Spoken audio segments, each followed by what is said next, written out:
According to the 2011 World Report on Disabilities, more than 1 billion people in the world live with some form of disability, of whom nearly 200 million experience considerable difficulties in functioning. In the years ahead, disability will be an even greater concern because its prevalence is on the rise. This is due to aging populations and the higher risk of disability in older people, as well as the global increase in chronic health conditions such as diabetes, cardiovascular disease, cancer, and mental health disorders. Across the world, people with disabilities have poorer health outcomes, lower education achievements, less economic participation, and higher rates of poverty than people without disabilities. This is partly because people with disabilities experience barriers in accessing services that many of us have long taken for granted, including health, education, employment, and transport, as well as information. These difficulties are exacerbated in less advantaged communities. Almost everyone will be temporarily or permanently impaired at some point in life, and those who survive to old age will experience increasing difficulties in functioning. Most extended families have a disabled member, and many non-disabled people take responsibility for supporting and caring for their relatives and friends with disabilities. Every epoch has faced the moral and political issue of how best to include and support people with disabilities. This issue will become more acute as the demographics of societies change and more people live to an old age. Responses to disability have changed since the 1970s, prompted largely by the self-organization of people with disabilities and by the growing tendency to see disability as a human rights issue. Historically, people with disabilities have largely been provided for through solutions that segregate them, such as residential institutions and special schools. Policy has now shifted towards community and educational inclusion, and medically focused solutions have given way to more interactive approaches, recognizing that people are disabled by environmental factors as well as by their bodies. National and international initiatives, such as the United Nations Standard Rules on the Equalization of Opportunities of Persons with Disabilities, have incorporated the human rights of people with disabilities, culminating in 2006 with the adoption of the United Nations Convention on the Rights of Persons with Disabilities. As an intervention to this adverse phenomenon, the Constitution of the Republic of Uganda seeks to provide redress to it under Article 32 and establishes under this very provision the Equal Opportunities Commission, from which the 2007 National Equal Opportunities Commission was developed. Right now, NTV, in conjunction with the Office of the United Nations High Commissioner for Human Rights, we bring you a comprehensive discussion about the Uganda Equal Opportunities Commission, its mandate, accomplishments, challenges, and way forward. We are both on all our digital platforms, online and on our VDTV app. You are welcome. And on that note, we are going to have this discussion with a gallant panel of guests here. With me, joining me, especially the leadership, indeed, of the Equal Opportunities Commission. And right on my extreme left, I have Mr. Patrobas Wafula. He's a member of the Equal Opportunities Commission. Patrobas, you're welcome. Thank you, Paulden. Yes, and what exactly do you do as a member of the Commission? Well, I sit in the Commission as a representative of the young people, young people being the youth and children. But that is what we participate generally because we deal with more than one category of people. So I represent the young people, but we deal with other aspects of equal opportunities and social development issues. Yeah. Okay, and in the middle I have the lady called Sylvia Muwebwa Ntambi. She's the chairperson, Equal Opportunities Commission. Right pronunciation of the names? Oh, yes. Yes. Okay, so what exactly do you do as the chairperson? I'm the chairperson of the Equal Opportunities Commission, and I take a leading role in our strategic planning and thinking and overseeing the whole commission administratively and in management issues. So, and on that note, just straight away, let's get to understand what is the Equal Opportunities Commission and what is its mandate, what are you trying to actually accomplish? The Equal Opportunities Commission is a constitutional body, and it was established by the Supreme Law, that is the Constitution, but also by an Act of Parliament. So during the old days when Uganda was trying to make up a constitution, that's after the liberation wars and 1986 war, we came up and said, I think we need to make a constitution as Ugandans. And so during that review process of the Odoki Commission, as they went around to consult on what should be actually put in this important book, people came up with ideas, and one of the ideas was that we should have an Equal Opportunities Commission. Because of what was prevailing then, there was a lot of poverty, different regions were developed differently, others were less developed, others were more developed, and they thought because of what is prevailing, we should have an Equal Opportunities Commission that would try to give the constitutional mandate to see that we do not have inequalities or we do not have discrimination in order for us to have inclusive development. Yes. So in that regard, what is what is the category of the people that are involved in that structure of the disabled, the people who are discriminated against or marginalized? Just to inform you more, when the Equal Opportunities Commission was to be put in place, that is under the Constitution, specifically Article 32(3) of the Constitution, it was majorly to eliminate discrimination, but also to emphasize issues of affirmative action. Because we know that most of the marginalized groups are really marginalized and discriminated, and they need some kind of affirmative action to lift them up, so that we are all moving at almost the same level. So the Constitution was promulgated during that time, and then later we see that there are specific groups of people that we put emphasis on, and these are the vulnerable groups, and those are women, children, persons with disability, ethnic minorities, and older persons. So that's where our niche is. Why would all women be also categorized as actually marginalized people? Because that is a debate that is historically quite combustible and controversial. Yeah, historically women have been marginalized and discriminated, leave alone that these days government is coming up with different programs and different laws to just lift them up.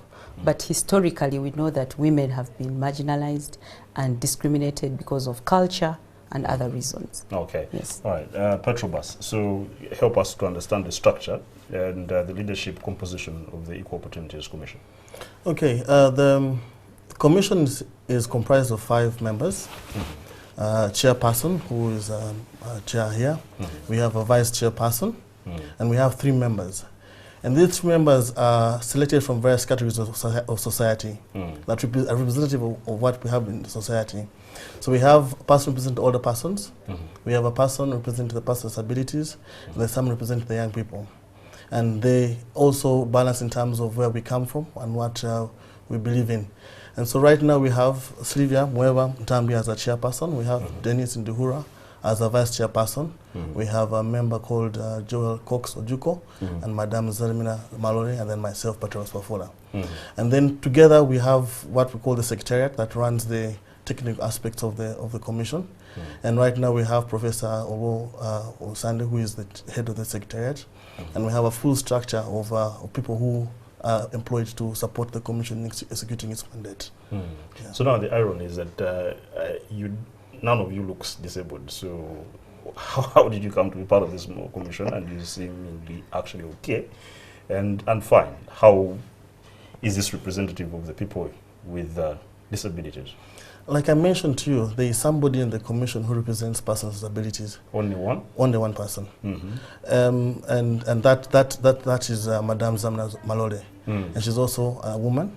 So she represents both the women and also the person with disability. And because of only 5 slots in the commission, and therefore they have to bring a balance of everybody to be able to look at how the society looks like. So how is the commission actually set up? How does it come into play or into place?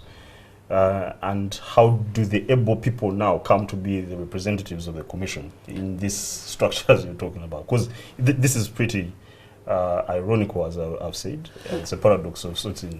If you had the 5 of us here, you said it's one person who is disabled, Yes. and you will not say that Sylvia is really disabled regardless of her being a woman. So Yes, like I mentioned to you, there are 5 representatives on the commission, Yes. 5 of them. And so we are 2 of us, and there are 3 more who are not here. Okay. There is Madam Zamna Malolo, who is a person with disability and represents the people with disability.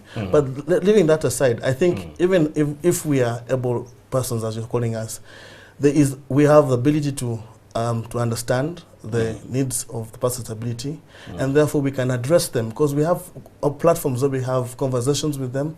We have signed MOUs with many of the organizations that represent persons with disability. So we are in the know of and advocating for inclusion and for better services for the persons with disability.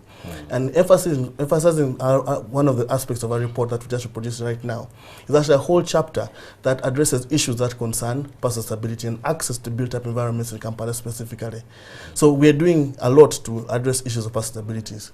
Okay, good. And I would wish to inform our viewers, we are already online, and on Facebook we posted there a question. I would wish that perhaps you go and join us directly before calling the phone calls. We've asked, how is Uganda performing in the area of public life and decision-making of the disabled and marginalized people? And Lubega Joseph is saying it's still performing poorly. They are always left out in most of the things. For instance, they can't access most of the public buildings, including the recent, okay, not clear as such. When it comes to decision making, it's even worse. A lot has to be done. So on that note, Madam Chairperson of the Equal Opportunities Commission, we need you to tell us what accomplishments you have realized. There's an argument right straight from the central government that actually there's a duplication and a bastardization of the issue of setting up commissions, authorities and agencies, and literally there's nothing being done. It's just kind of a corporate bureaucratic box to channel in money for the benefit of people. So what have you accomplished since 2007? Our commission is quite unique. If you look at the specific people we are talking about, the vulnerable people, these are people that are always forgotten when we are programming, when we are budgeting, when we are building, you know.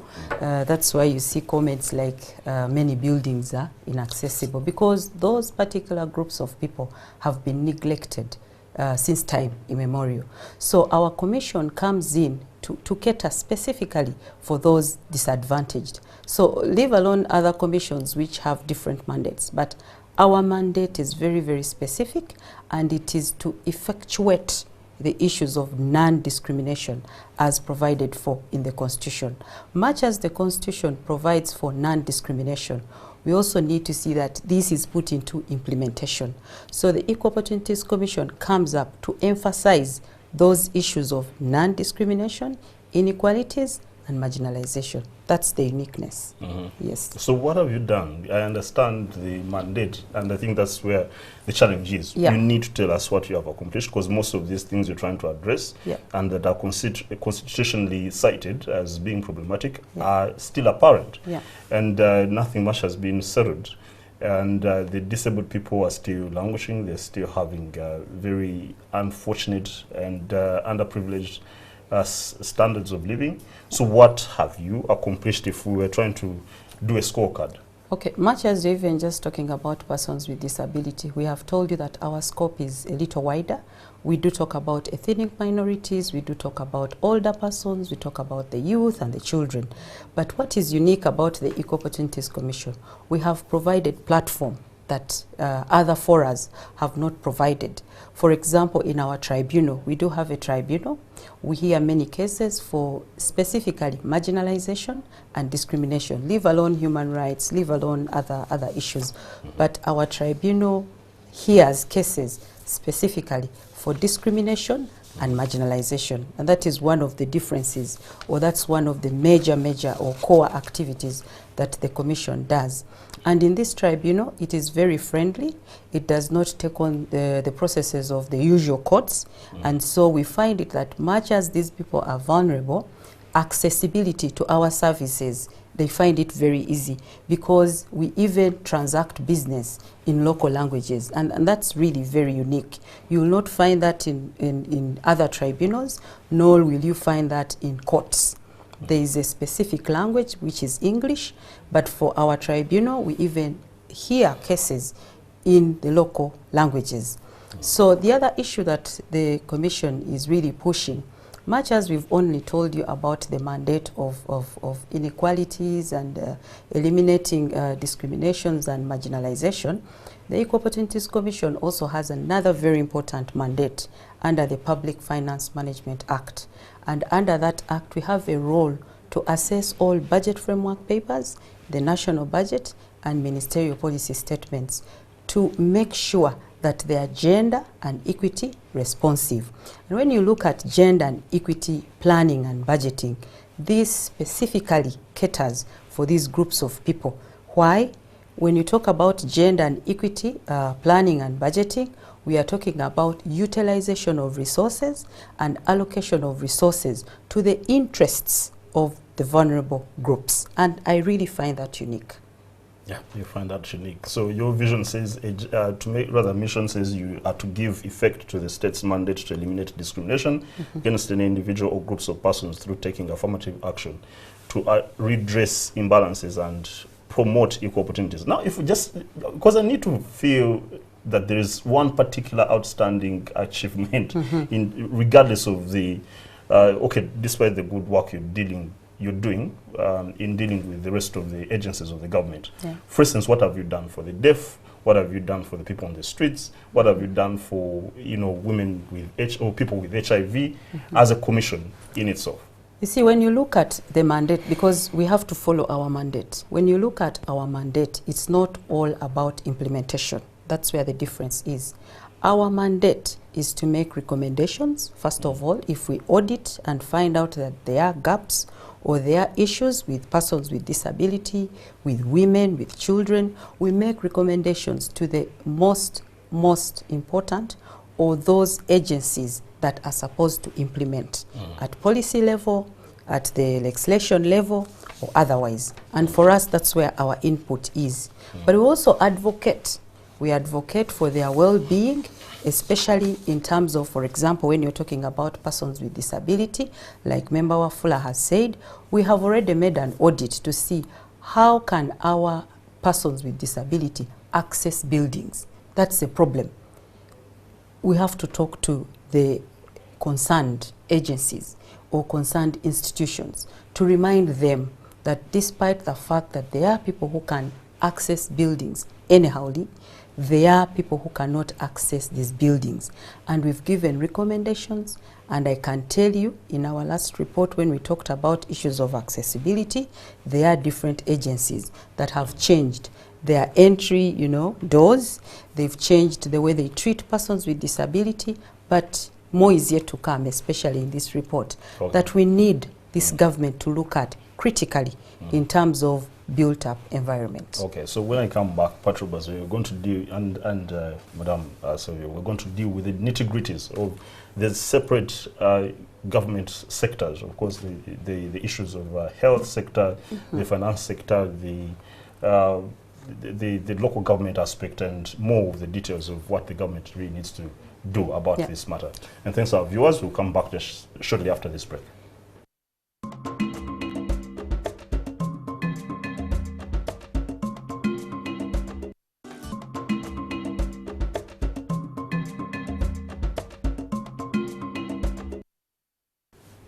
Thanks for joining us again, and we're continuing to have a discussion about the Equal Opportunities Commission.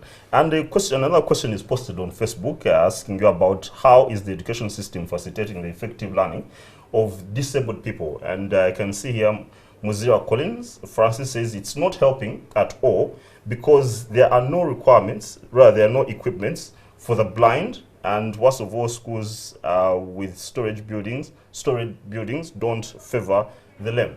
So you can continue with that discussion online, of course, on our social media platforms. And at the end, in the last segment, I'm going to call you to just make a phone call in, and we have a chat together on this particular matter. And let me get back to my panelists. I have Patrobas, one of the members on the commission, the Equal Opportunities Commission. And let me just make a citation. The report that actually Sylvia is talking about was issued earlier on this year in March 2017. And according to the assessment report released by the Commission, 3 sectors, including lands, housing and urban development, energy and mineral development, and that of accountability, did not achieve the minimum qualifying score on gender and equity in their budget framework papers, while justice, law and order sector, public sector management and legislature did not submit. So, Patrobas, let's go now more specific. What has been done toward the requisite need to ensure that we have equitable economic inclusion and bridging of the income disparity gaps for marginalized and disabled people? Thank you, Baldwin. I think the greatest thing that we're dealing with in terms of inclusive growth and inclusive participation of decision making and the like, and policy and the like, is the issue of mindset. Once you get people to think in a particular way, then you have them able to practice and live this kind of particular aspects. So what we have been doing specifically is getting in touch with people who run the cycle of budgeting and helping them bring them on board on the understanding of what we talk about equal opportunities, inequalities and discrimination. By them being aware of what these aspects entail, they're able to include that in the aspects of their budgeting and planning cycle. So when we assess them, we're assessing them based on their ability to infuse aspects or that concern gender and aspects that concern equity into the budgeting and their planning of their activities for the year. So when we ask them for aspects, for example, very simple things like such as having female and male toilets, for example, because that is an aspect that is of equal opportunity. So because we have male and female in every organization. Aspects of having HIV policies and the like. Aspects of having specific budgets attached to activities of women, activities of the youth, activities that concern the young children, for example. We're asking them, can you be able to include aspects of personal disability? Can someone access your building? Can someone access your services as social? No, Mr. Patrobas, now that's actually answering public life engagement, yes, in the way to make sure that the person with disabilities has an easy way of accessing public buildings, being able to also have a free maneuverability in the public environment. But I'm asking, for instance, let me give you a lead. For instance, if government public service is hiring people from the public, especially for empowering the ministries or any other government agency, is there a policy specific that there's supposed to be some sort of reserved affirmative action percentile for the disabled or for the marginalized to ensure that they are not left out in the recruitment? Because that's when you give them economic empowerment. Are there investment maybe provisions by the government to these groups to ensure that they have a productive life that is supported by government? Because that's what I think makes more sense. Yeah, the environment maneuverability of the people with disabilities is understandable, but I'm asking about the economic aspect of it. And my response would be, the policies are in place. And what we're trying to do as Equal Opportunities Commission is to call these entities to actually implement these policies, to ensure that we are walking the talk. The policy is there in regard to... Is there a policy on recruitment to make sure that there's no discrimination against the disabled and marginalized? Absolutely. Which one is that? It is in aspects of the government standing orders. We also have internal policies that are in place in terms of etiquette and in terms of practice of decision making. We are aware that the incentives given, actually companies are given incentives if they employ personal disability, they actually get tax waivers and the like on the sort of thing. And so we have specific interventions that are put in place to address issues of personal disabilities, but also issues of women. And what we're doing in assessing this in these sectors to ensure that they actually have these aspects in place.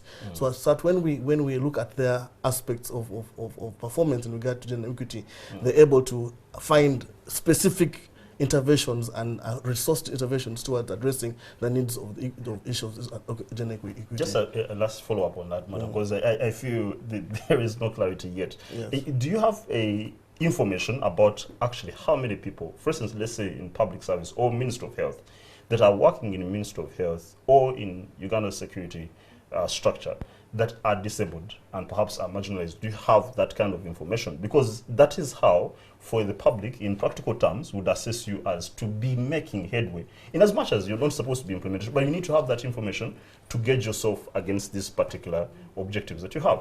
Do you have any numbers about? Yes, Sylvie.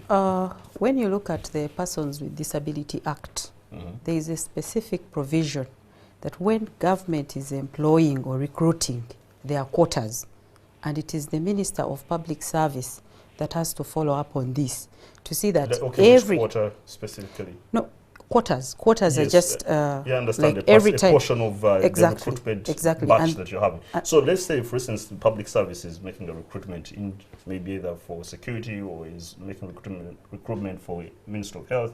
What is the percentage that is supposed to be? 30%. Okay, and yes. is that being done? Not yet. Why? They give different reasons. For example, today we had some of the reasons like some of the buildings are not accessible, so they wouldn't know where exactly to place these people that have been recruited. But more specifically, the facilities. For example, if you employ anyone who has a hearing impairment, some of these ministries, departments, and agencies do not have those facilities. They don't have budgets, first of all, for such people because they need aids, they need people who help them out, and these particular ministries, departments, and agencies do not have budgets. So sometimes even when public service recruits and the person they have recruited is impaired, they find difficulties in actually giving a position to that particular person because of those gaps. So Ministry of Public Service definitely has to look into this to really make it a point that when they are recruiting, this should be well known. And we as the Equal Opportunities Commission, I think that's a matter for us to follow up. Okay, so let's now go after economic empowerment, which seems to be lacking. Usually it sounds like actually you're not getting much headway on that, which is extremely significant. Now let's go to the matter of justice. So there's a report that was done, a survey conducted in 2016, supported by the Swedish Embassy and the Hague Institute for Global Justice, which found out that more than a third of the people faced with the problem did not take steps to resolve it. This is mainly because people feel that they are unlikely to succeed in their efforts to solve the problem, and trust in the justice institutions, in particular the formal system, is low, whereas informal fora or dispute resolution. Now, this is a general justice kind of survey of the needs that for the general public. I would assume that it's far much more difficult and greater distrust by people with disabilities because it seems the system does not favor them. What is the assessment of the justice system? Like I've said, we still have gaps nationwide in as far as our persons with disability are concerned in accessing all the different things, justice, health, education, and mention it. So for the issues of justice, first and foremost, our viewers might think that the issue of accessibility is something very simple and we can overlook it. We cannot. If you go to most of our courts here, just an example of the High Court, it's inaccessible. And a person with disabilities would find it so difficult to access that, just accessing, leave alone finding justice. So it becomes a little bit difficult. But also because of the lack of accessibility will shun them away. Who have physical disability. Exactly. But also those who have like hearing impairments, those who cannot see, the blind, you'll find that they cannot walk using those and I guess poverty actually. Of course the poor cannot because justice is very expensive, as you might be aware. Much as we do have some institutions like the Equal Opportunities Commission or the Human Rights Commission that might not actually request or ask for fees if you're to institute any legal or any suit in their tribunals. So is there a special representation for these people, for instance, if they have a case? Because you see, if the people who are normal and are able, just maybe a response of 30 seconds, are able, cannot be able to find equitable access to the justice system. Are there efforts by your commission or by government to actually help facilitate and give some favorable support to these marginalized and disabled groups to gain access to justice?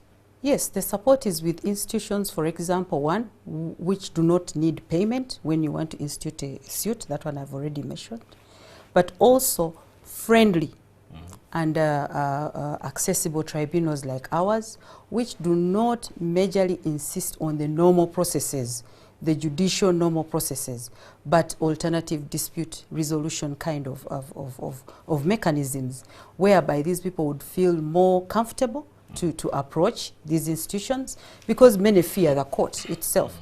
First of all, they are marginalized, they are discriminated, so even accessing themselves, going there, is very difficult. Language-wise, it is difficult, it is expensive, you know, the processes are so difficult, the lawyers who can manage the processes are very expensive, so you find the marginalized and discriminated cannot at any one time feel so comfortable. So they are always left at the periphery of any kind of accessing justice. Okay, so Petrobras, yes. If I may add, one of the major aspects that that is very unique about the commission is that we listen to the individual who has a complaint. It's individual to individual, because that helps you express where your issues are. And even if they come in representation, oftentimes we allow them to listen in, but actually deal with the people who have issues against one another. Because remember, our mandate is discrimination, marginalization, and we are trying to promote affirmative action. So if matters are decided that come to us in regard to matters within our mandate, you're able to actually address issue between the person and the person, as opposed to through the lawyers. Okay, now let's talk about the health sector. Tell me about, of course, the way the buildings are set up, the hospital infrastructure itself, and the personnel to give special attentive care to such people with disabilities and who are marginalized. Is there that kind of arrangement? Because we just need to be proactive in this discussion, otherwise it's going to go up as just a TV fill-up time. I will say to you that there is actually a very big gap, lacuna, in regard to how, especially in terms of personnel, to address aspects that concern disability.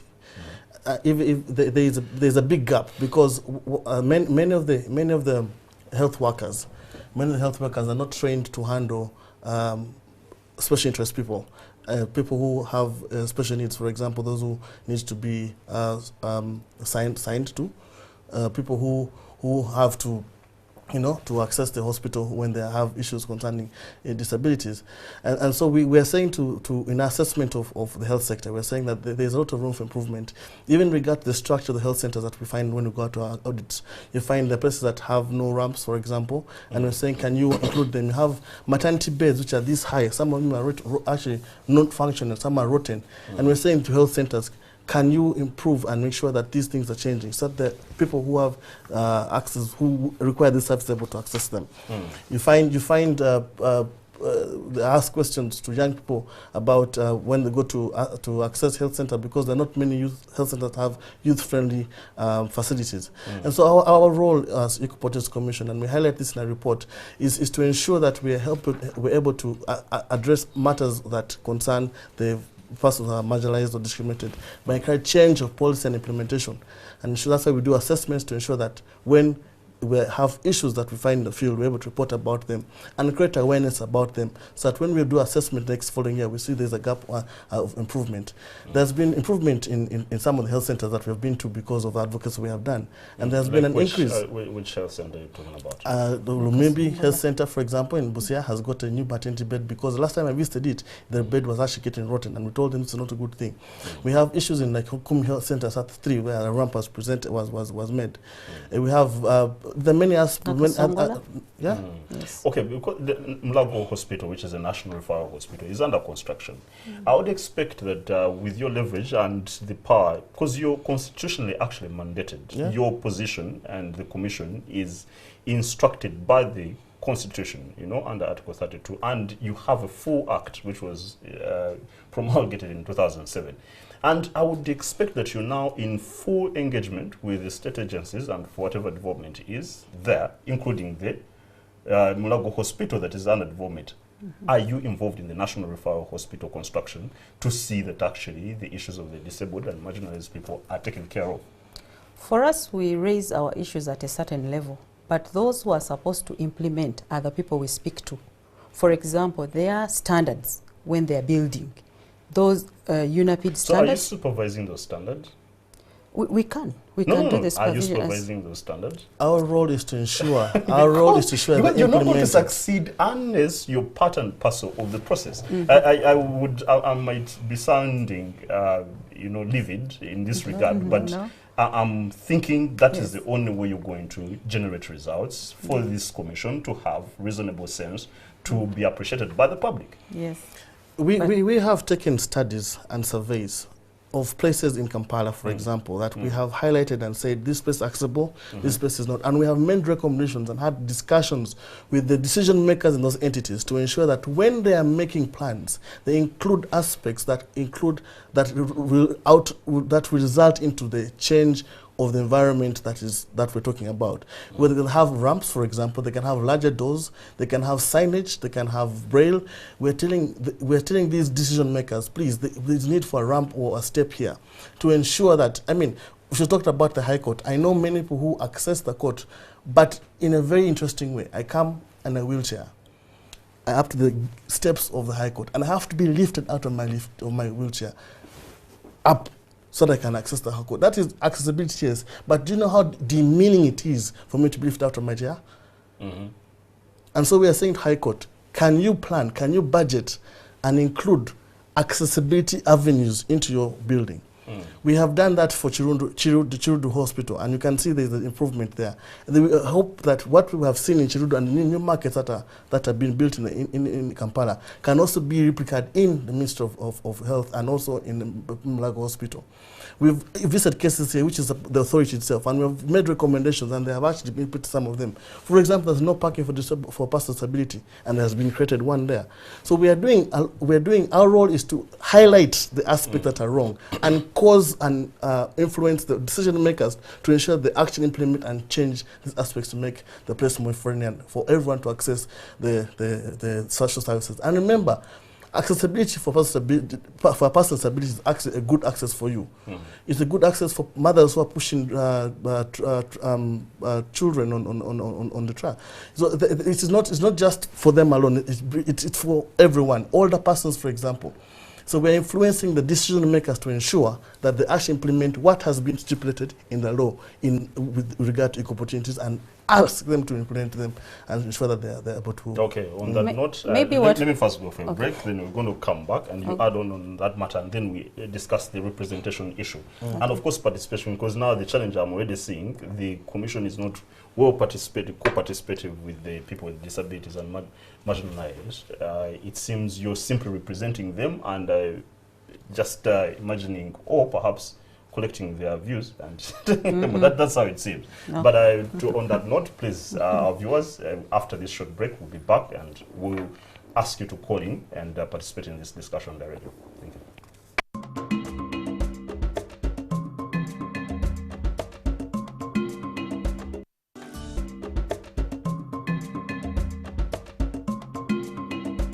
With you as well. I know that there are 1 billion people going hungry today. I know that this year 1 million people will commit suicide. It's 1 every 40 seconds. I know today there are 120 million slaves, and I've met sex slaves, and I've seen the top of the pyramid as far as business and met the billionaires.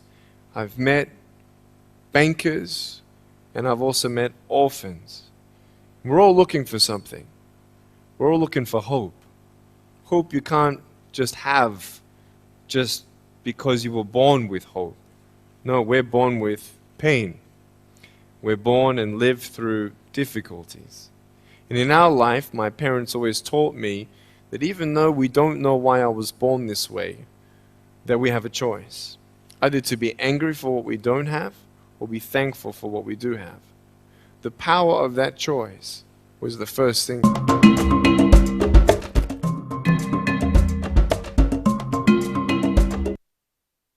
So that was a short clip of Nick Vudish. He's a gentleman from Australia, and he was born limbless, without arms, without legs.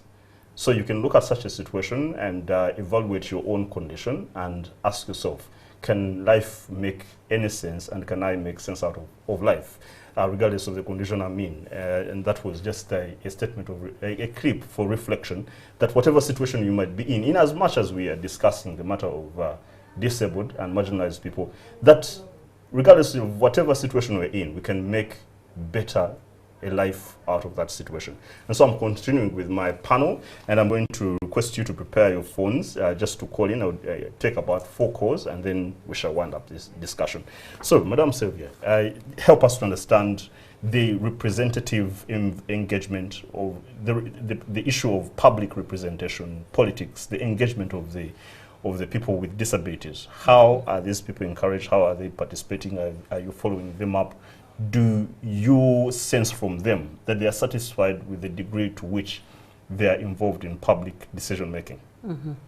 It depends on the levels. Not at all levels are they satisfied with their involvement in decision making. But I must say that our government has done quite a lot to see that these special interest groups at least are given a voice at different levels, especially from the district up to Parliament, because we do have persons with disability representing that constituents.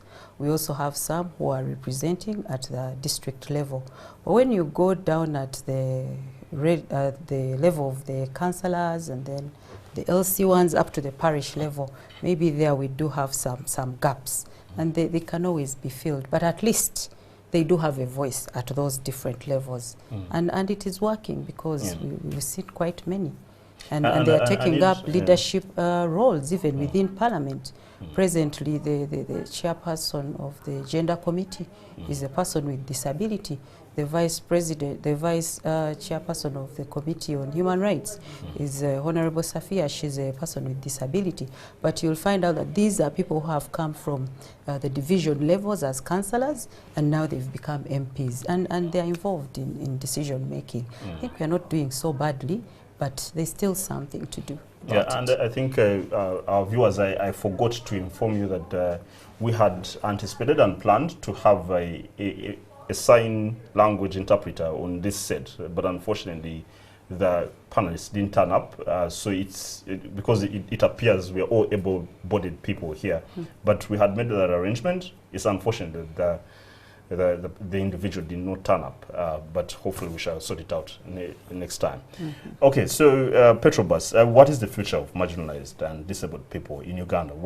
So far we're really having a lamenting kind of situation with so many deficiencies and shortfalls in meeting their needs. What is the future? Baldwin, one of the things that we have mandated to do is make recommendations and highlight what we have found out there. And so when it comes to the level of access to social development and social services by the marginalized, we want it to be on record that we are going to ensure that each entity that is responsible for implementing aspects that will alleviate the pains and long suffering of many of people who have been in categories of personal disabilities, of youth, of persons with HIV/AIDS and the like. We want to ensure that they are part and parcel of every process of development. And one of the things we're highlighting within our report is the issues of that we have found in the health sector, and saying, can we implement, can we be seen to be dealing with matters that concern the society? And society is not crying out and saying, this issue is what we're facing, and this is what we're facing. So the more we hear from the categories of people within the marginalized groups, the more we see that we're able to address matters that concern them, because we're highlighting them in our reports and ensure that when we call them out and say this needs to be done, there's progress that has been done towards addressing these issues. Let me ask, so how do you engage them? What is the participation Modekas in terms of how you solicit for their opinions, their own concerns?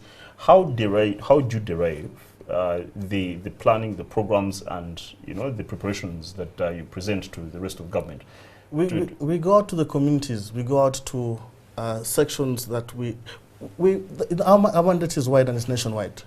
It's wide in terms Yes. of in terms of what we're responsible for, but also wide in terms of we reach out the whole country. And so we try to do an analysis between what we call the urban and the rural setting, or in terms of access to social development services. And so when we go out to the communities, out in Karamoja, out in Gulu, Namuru, and compare with places like Kampala, you're able to see the gap that is there in regards to delivery of social services. And by highlighting that gap and calling to book those that need to implement what needs to be implemented, we're able to address matters that concern the people who are out there in the communities. We get complaints. We get complaints from these people that we address through the mechanisms of ADR to make resolutions and resolve matters that regard to accessibility of these marginalized groups. Okay, yes, Sylvia. And you also talk about just maybe one challenge that you people are facing, because it seems you are in a place of a serious difficulty. Not really. We are very, very sure of our mandate. We might have other challenges like funds and etc., as we might list them later. But on the issue of our mandate, we are really very sure about it. What I wanted to add, we do partner, especially with the institutions that take an oversight role of these constituencies, like the National Council for the Disability. These are people who know their issues very well. So we partner and they bring all their issues on table for us to push affront. If it is to inform policy, we do so because we can. If it is to inform the legislators, we can. So we partner. We partner with those institutions that are in charge of those constituencies. And once we partner, we do carry out activities together and we find out exactly where their problems are. But another issue that I wanted to emphasize on, how can we address some of these issues? Like I have mentioned before, Uganda has taken up the gender and equity planning and budgeting. Once we do embrace gender and equity budgeting, then we shall be able to address all issues concerning all these groups we are talking about, be it persons with disability, be it women, be it children, be it ethnic minorities. Why? The gender and equity budgeting really speaks not only to how we are made as people, whether you're a man or woman, but it also speaks to equity issues in terms of disability, in terms of location, that we shall not only be talking to the urban, but we will also involve the hard to reach. We shall be talking about all spheres of life if we emphasize issues of gender and equity budgeting, because we shall look at all the groups of people, be it able-bodied or disabled, and this encompasses all of us as a country. Okay. Yes. Pretty convincing. So we just need to, as I'm waiting up for calls, but it's just about 3 minutes for us to wrap up. I need Petrobras to help us to understand any specific plans ahead in the next 5 years about this commission, and perhaps to reinvigorate your efforts in making sure that the mainstream government attains to your message of ensuring that you equalize for everyone. Yeah, two things I'll say before I answer your question, Baldwin, is one of the major ways we're going to attain this environment that we all look forward to seeing, where all persons are free and able to engage in society, is by changing the mindset. And what we do as Equal Opportunities Commission is make you aware that it could be you, it could be somebody else tomorrow. I'll give an illustration about it. If you look at your palm right now, and you see there are 5 fingers on your palm, and each of them are different size and a different height, but each of them has to get resources or has to get support from the palm. That's what our government is like, and that's what we try to look out for, to ensure that everyone in society, are you a youth, can you get what is enough for you? But are you mindful also that there's a child who needs some help? Are you mindful that there's a person with disability who needs some access? Is there an older person who needs survival? There is a woman who needs help. And so we're saying, can you think while you are budgeting? Can you think while you're living your life about the needs of other people? That's one thing. Two, we are saying, when you are making your plans, when you're making plans for the social, for the government, when you're making plans for implementation, are you aware of these categories of people? Are you planning deliberately for them? Can we see evidently that you're planning for them? And if we are not, we're telling you, we show you the gaps and show you that this is what you could be doing, and this is what you're not doing.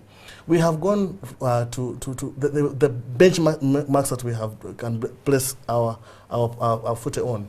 In South Africa, for example, there are quotas, specific quotas for person with disability, for colored people, for indigenous people. That would be what we are driving in towards. So once people understand the basic components of what equal opportunities is and the non-discrimination policy we're talking about, then we can deliberately plan and say this category of people must have this space, and that can be specifically legislated that you're talking about. We can also institute issues of for example, no publication of documents without consideration of people who have Braille, who use Braille as a mode of communication and the like. What we are saying is that can we build together the nation by ensuring that all of us are mindful of the other categories of people in society, and that's what we're pushing. And we want to see that everybody is able to do that. And this gender equity assessment began when we were talking about 40%, Madam Chair, and it's gradually increased, now it's 50%. As people are getting more compliant, we're going to increase the threshold on which we're measuring people so that we can evidently see a planning difference between what they planned before we came into existence and what we are doing when we're in existence. And hopefully that will impact the society. You're saying, how do we integrate with other aspects of government? We are sitting on the extended board of the National Planning Authority. And by participating in the planning process of the nation, we're able to include aspects of what? Of inclusion, aspects of addressing aspects of inequalities, and also promoting affirmative action. So what are we doing as a commission? One would like to grow our coverage of where we sit right now. Right now we function mainly from Bogorobi, and we travel up country to resource. As what, the commission, you have a secretariat? Yeah. The secretariat has how many employees? How many people do you work with? 43 staff. 43 people? Yes. Okay. And they all go to the field, they deal with these matters? Not all of them. Okay. We have about 16 who can go to the field, because those are the technical people. I said 43, including the support staff. Yes. Okay. But we are supposed to be about 65. Yeah. Okay, so what is the ideal number of staff that you would need to make sure that actually you address most of the issues that you're talking about? First and foremost, if we can fill up our structure, which requires about 63 to 65 staff, but also if we can get regional offices, because currently we are only operating in Kampala, and we very well know that most of the vulnerable are out of Kampala, they are in the rural areas.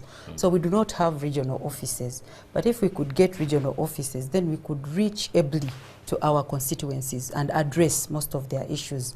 But right now we only move to them at given, given times and periods of time, and we just take like circuits of hearings or interacting with the different constituencies. So just to be practical, to get a practical way you're addressing this matter, how many disabled people do you employ as a secretariat? Presently we have one. And he's a commissioner in charge of education and training. I don't know whether I should also count my member of the commission. But you realize how very unrepresentative and actually very impractical your commission is. If you're talking about a commission which is representing the people who are marginalized, who are disabled, and actually it's only one person who is involved in that entire administrative agency. By the way, we are not. There is a serious problem? No, we are not doing badly. And like we said, we are not only concerned with issues of persons with disability. I think that one you should correct it. Yes, we are concerned with so many vulnerable. You have refugees, you have internally displaced persons, you have war orphans, you have abductees, but you see, the major issue is the body incapacity that you need to address. But if you're talking about just one person is representative. No. If you look at the number of staff we have, and we are saying we have about 16 to 18 technical staff, and you already have 2. We are not doing badly, unless you're One on saying the commission, that one now on we the should secretary. bring in refugees, we should, because also we go by merit. It's not that you're disabled and you just come to work in the commission. Yes, But at least we are mindful the merit of needs to be the affirmative. representative in terms of form, not necessarily in terms of. We are not Baldwin, doing the badly. thing that I Yes, want to just we understand need to wrap up. is 30 this. seconds and Sylvia, 30 seconds. Yes. Because of the Shorting, glaring magnitude of our mandate, the only way we are going to able to address our mandate is by partnering with people. And we did mention that we are in close contact with the National Council for Persons with Disability. We've mentioned we're in close contact with the National Council for Youth.